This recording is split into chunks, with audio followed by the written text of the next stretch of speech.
It is now my distinct honor to present to you the Governor of the State of Vermont, the Honorable Peter E. Shumlin.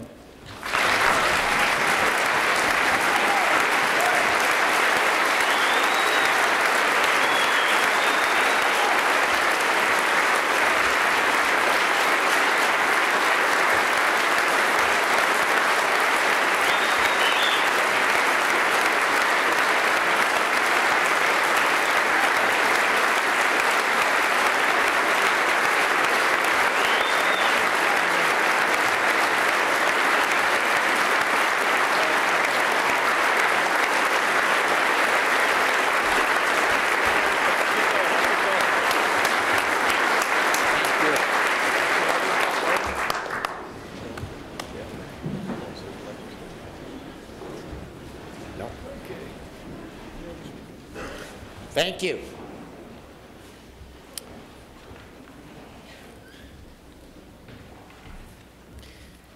Mr. President, Mr. Speaker, Mr. Chief Justice, members of this General Assembly, distinguished guests, fellow Vermonters, thank you so much.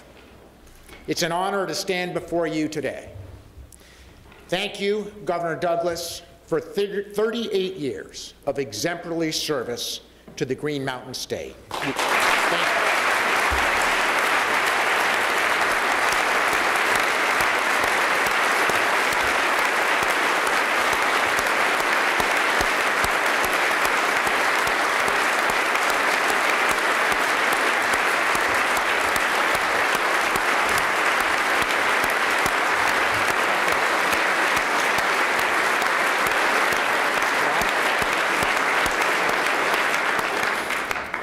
Governor, we are grateful for your hard work and sacrifice on our behalf, and to Dorothy and your family for sharing so much of your life with us. Thank you so much.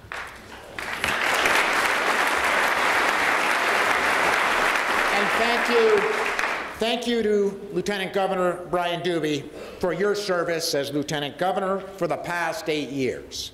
Thank you, Brian.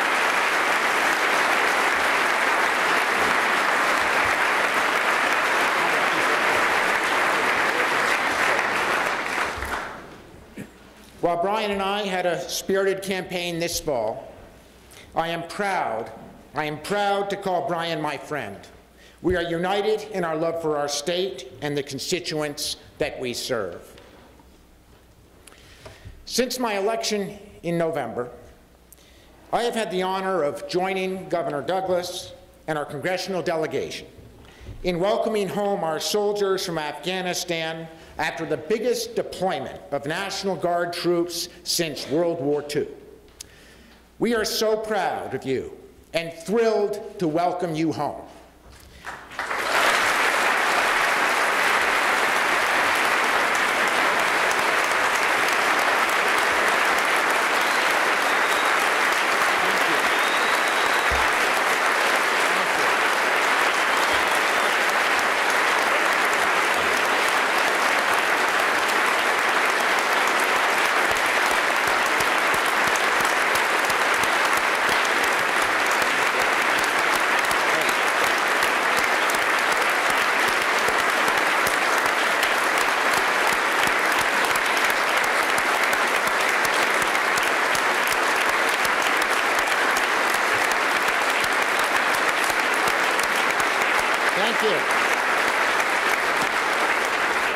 And our hearts go out to our Gold Star families.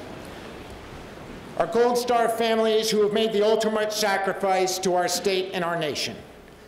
Today, joining us in our gallery is Adjutant General Michael Doobie, and joining him are veterans of the wars of Afghanistan and Iraq, Brigadier General Jonathan Farnham, Captain Kathy Capetta, and Chief Master Sergeant Stephen Zappi. Along with them is Command Sergeant Major Michael D'Italio, who is retiring after 44 years of service to his state and his country. Please join me in recognizing these brave men and women and all the Vermonters who've served in our armed services in Afghanistan, Iraq, and elsewhere abroad. Thank you from the bottom of our hearts.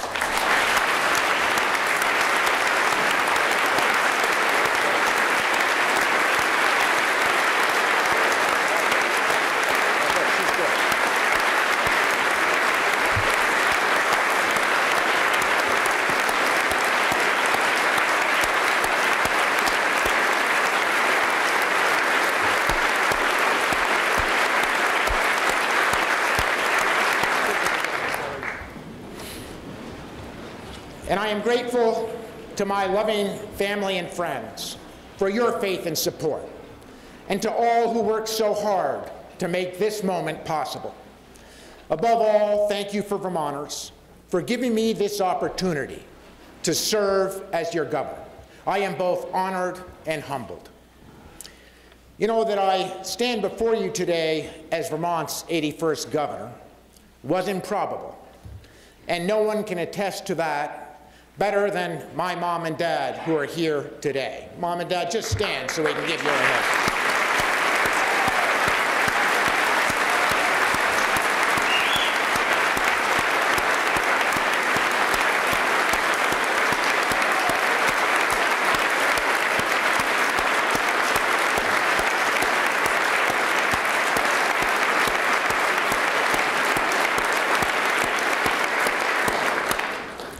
You know, my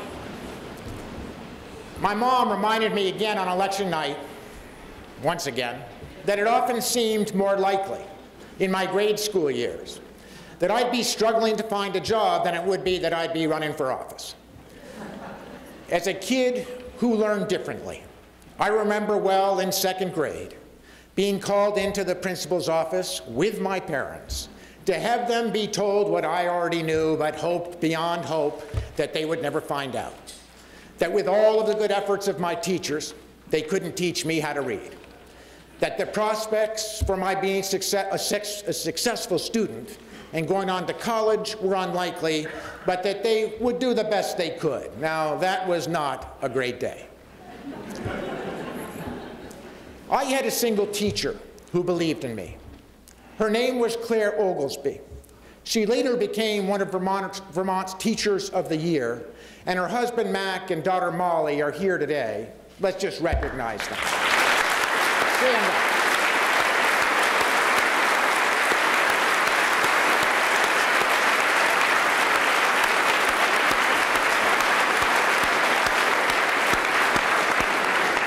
Now, Claire would be here too, had she not lost her battle with cancer about a year and a half ago. After her long days at school, Claire loaded me into their Willys Jeep, and she'd take me to her log cabin, deep in the woods on Windmill Hill Road in Westminster West. In the warm weather, we sat on the lawn. In the cold weather, we huddled around the wood stove. And slowly and creatively, she taught me how to read. What I remember best about Claire was no matter how difficult the challenge, no matter how innovative she had to be or how hard she had to work, she never gave up on me, and therefore, neither did I.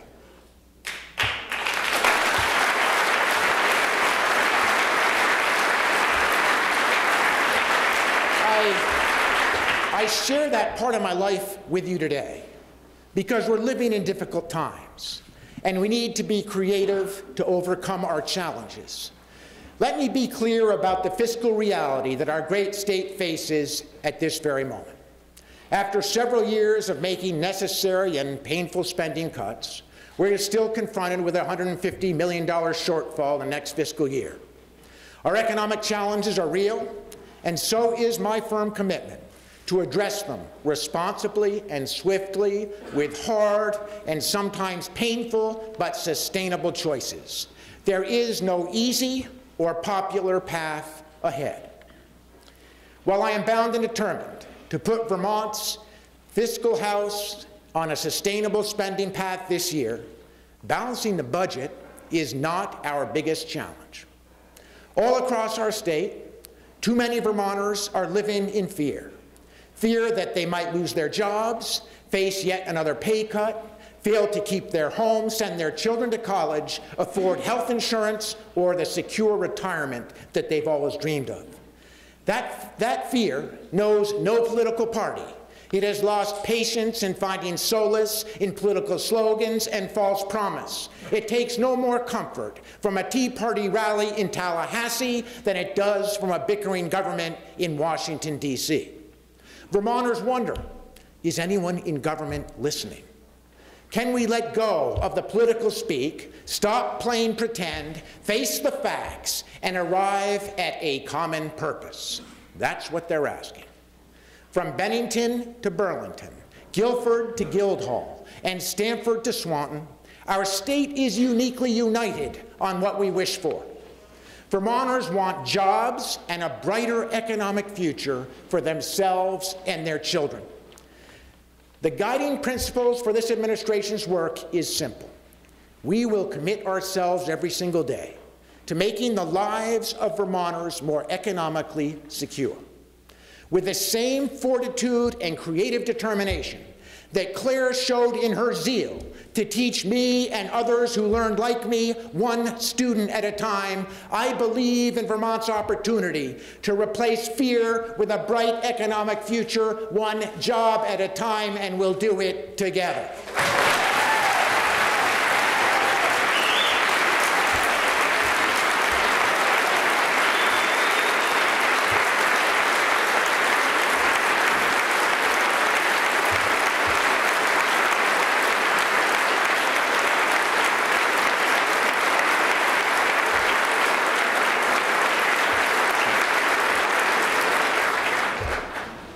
A clear vision for job growth and a bold plan to deliver that vision is what Vermont needs the most right now.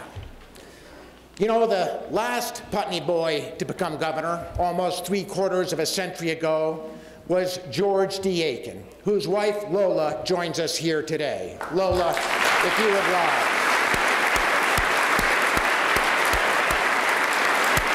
Thank you for being here.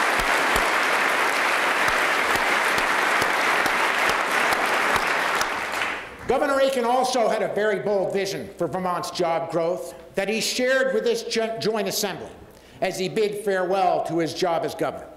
He said, and I quote, "Vermont is one of a few states that can sell 4 feet of snow and 20 below at a profit." You know, Aiken delivered those words at the dawn of Vermont's snow rush, as chainsaw-toting men carved ski trails and second home sites into green mountains as rugged and majestic as Vermonters themselves.